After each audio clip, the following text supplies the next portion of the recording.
Welcome back to Proxy, everybody, and today we are going to be talking about something a little bit different. Not technically Eldar related, we're going to be diving into the Imperial Guard and, well, the new changes that they had post Dataslate and how it's looking for them so far. And basically, to sum it up for you, in the words of the great Todd Howard, it just works. Yes, guys, it just works because apparently the Imperial Guard are glitching all over the place since the past Dataslate. Not only can officers issue orders twice per turn, basically issuing double the orders that they can normally do, but certain units like Kasrkins can actually be affected by the same order twice. And that's actually a pretty insane thing to overlook, right? Being able to be basically targeted by the same order twice and have double the effect of that order. It makes absolutely no sense. But there you go. It just works. So, I actually had a game the other day against my Imperial Guard buddy, and I came home and I thought about it a little bit, and he was, talking with me about this. And I actually didn't even know this was possible before I had this game. And he kind of explained to me what it was and how he was using the rules as written to basically order his unit of Kasrkins, with first rank fire, second rank fire twice. And, we went through it together. It wasn't, a feel bad thing or anything like that. I was just very surprised that GW kind of left this loophole in there. And I really just wanted the opportunity to be able to reach out to the community on this because obviously, I don't want to hate on guard players. That's not what I'm trying to do. I think I made an indirect fire video, a week or two ago explaining why indirect fire was bad for the game. And, I had a lot of guard players come on there and say, hey, that's not cool. We're struggling as a faction. Don't tear down what we already got going, And that's not what I'm trying to do because I'm actually a guard player myself. I used to play Imperial Guard. I have a soft spot for them as an army. And they're probably my third or fourth favorite faction in the game behind, the Eldar factions. So I do like them a lot, but I want the Guard to not be an army based on these kind of glitchy rules interactions that are not intended. I want them to have legitimate buffs so they don't have to rely on these kind of gamey rules interaction things to succeed in competitive play. And although the Imperial Guard have found success in competitive play so far, even before the Balance Dataslate, it's been nowhere near the top, as we can all attest to. So what are we going to be looking at in today's video? So first of all, we're just going to do a brief overview of what changed for the Astra Militarum Imperial Guard post-Balance Dataslate. We're going to be looking at the double orders and stacking orders and what basically happened with that change and how the Guard are able to do this now, and possible fixes for the glitch. All right, so what changed for the Imperial Guard post-Balance Dataslate? So basically, Guard can now issue orders in the command phase as normal, and that's the key right there, and after they disembark from a transport or arrive from reserve. And in and of itself, it is just a great quality of life improvement, right? Obviously, not being able to issue orders after you get out of a transport or from reserve sucks. Right? It just basically closes a lot of doors to you as a Guard player to be able to play your list in the way you want. If you want mechanized Guard, you can't issue orders out of a Chimera. That doesn't make much sense. And if you're doing a reserve-based Scions list or something like that, it also doesn't make sense to be prevented from issuing orders out of reserve, which was the case beforehand. So you're kind of pigeonholed into one or two different archetypes. And, you couldn't issue orders to units coming from reserve or out of transports. Which I totally agree with this change. However, GW decided to put that and in there, right? And that's really where we start having problems.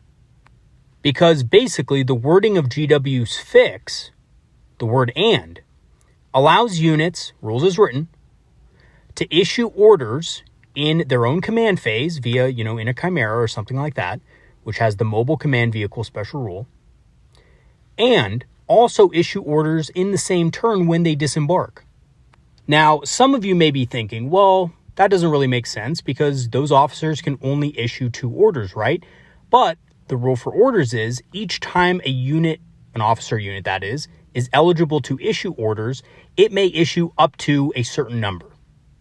And if you're able to issue 2 orders, that means that essentially what this is it becomes 4 orders, because you're ordering in the command phase and you're also ordering when you disembark from a vehicle. And both of those times you're eligible to issue 2 orders.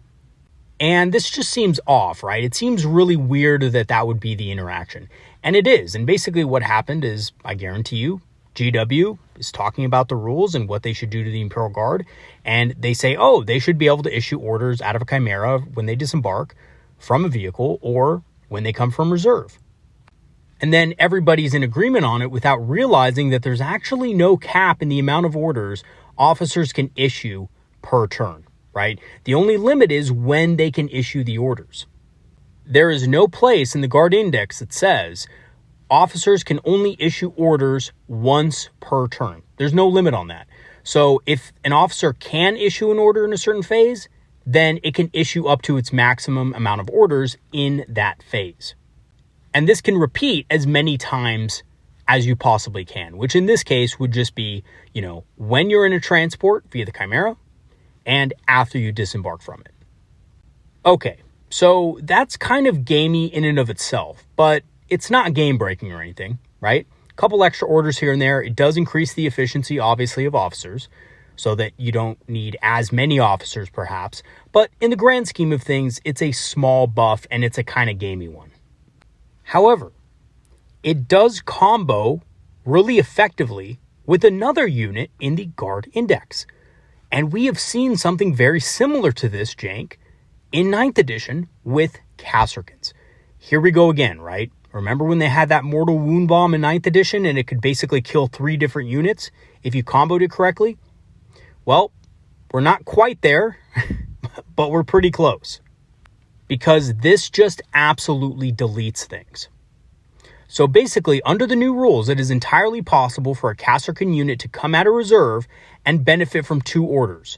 One while they're in reserve via their own ability, because they can order themselves once, and one from an officer who just disembarked or also came from reserve. And guess what? You can attach a Cadian Castellan to this unit. And a Cadian Castellan gives them an order, right? Cadian Castellans obviously can issue orders being an officer. Now, this alone would be pretty good, being able to benefit from take aim and, first rank fire, second rank fire would be pretty powerful in and of itself, right? And this is basically how it works if you were just starting the Kasrkins on the board. They would basically benefit from their own order, and then, of course, they would be ordered from an officer. And they would get, 2 different orders on them or whatever. But there's nothing stopping you from benefiting from the same order twice. That's right. Because orders do not have a named effect. They do not have suppressed or pinned or anything like that associated with them.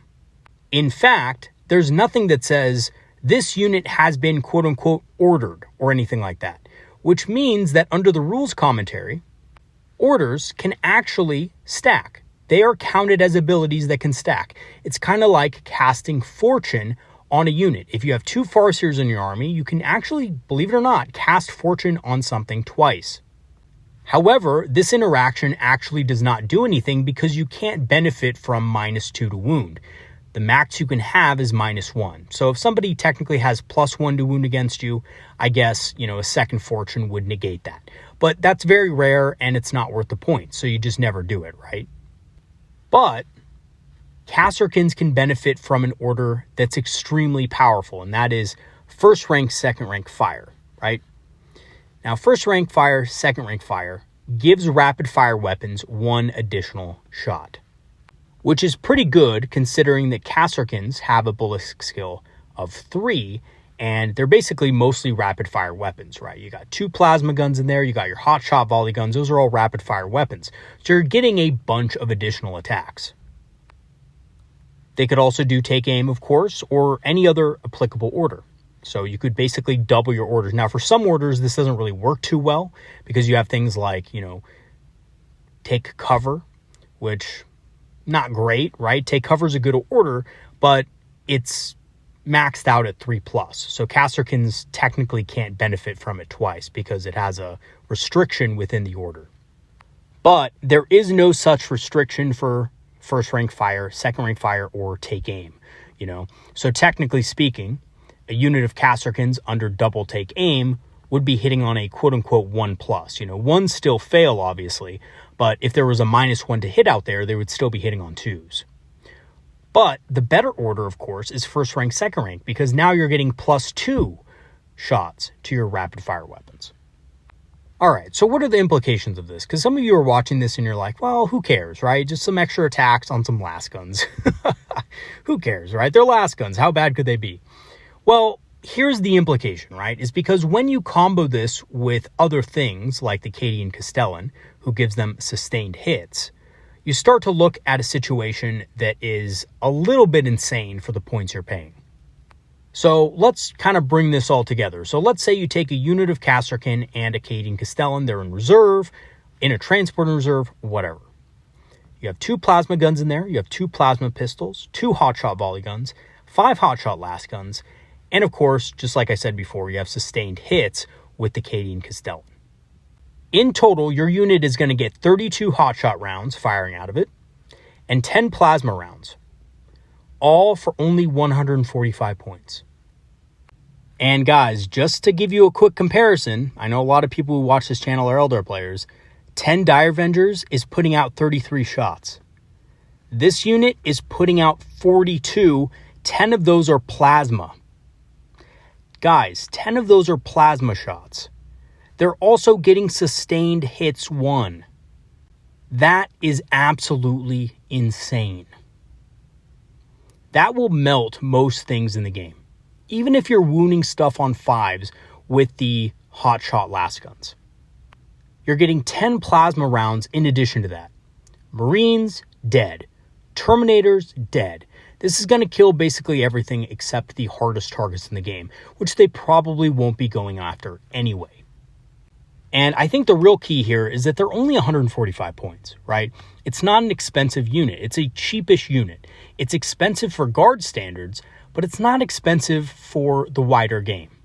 And when this unit can punch its points worth every single game, coming out of reserve, killing something that's around its points cost, and then, maybe dying afterward, it's always going to trade well. Now, truthfully, though, this isn't the most OP thing out there, right? And I know a lot of you are watching this and being like, Proxy Hammer, what are you talking about with this? This is strong, but it's nowhere near the kind of OP stuff that exists in the game right now. And look, I get it. That is true. This isn't super OP or anything. Guard are still guard at the end of the day. You can still kill them, right? I mean, these are toughness 3, 4+ armor save, single wound infantry. I should know. I play Eldar, right? But at the end of the day, that's not really the point of this video. It's not to, complain about the OP Imperial Guard. Not at all. I don't think the Imperial Guard are OP. I don't think this combo makes them OP. But what it does do is it continues a bad precedent of GW of not really looking at the Imperial Guard and finding ways to actually make them effective without these really gamey kind of, rules interactions that are born out of bad rules writing and sloppy rules writing. And if you want to give something a buff, and this is to GW, if you want to give something a buff, do it right. Give them a legitimate buff. Don't give them a weird, janky rules interaction that is, born through sloppy writing and lack of care. Because that's essentially what it is, right? And, you can tell that a lot of guard players are now going to start probably having to rely on this in competitive play to get the job done, and that's not how it should be. Okay, so what are the possible fixes for this glitch? So, first of all, an officer can only issue orders once per round, regardless of which phase they are done in. Or a simple or instead of an and would also suffice, basically stating that you can issue orders in the command phase, or you can issue orders after you disembark or come from reserve. Very easy. And also, a unit cannot benefit from the same order twice. So in the case of the Kasrkins, you can't have double first rank fire, second rank fire on them. That doesn't really make a lot of sense, right? You can definitely have 2 orders in there, maybe take aim and then first rank, second rank, but you shouldn't be able to stack orders like that. And again, this isn't super OP or anything. It's just really janky, and it's definitely not how it should actually work. And yes, it does give them slightly more power than just giving them +1 ballistic skill as well. So there is that. Especially when you consider you can take Acadian Castellan with sustained hits on the unit of Kasrkins. So in conclusion, while I think these are clearly an oversight made by GW, a lot of guard players, at least the ones in my local area, the couple that I know, are absolutely ecstatic about it. They're very happy that you can do this.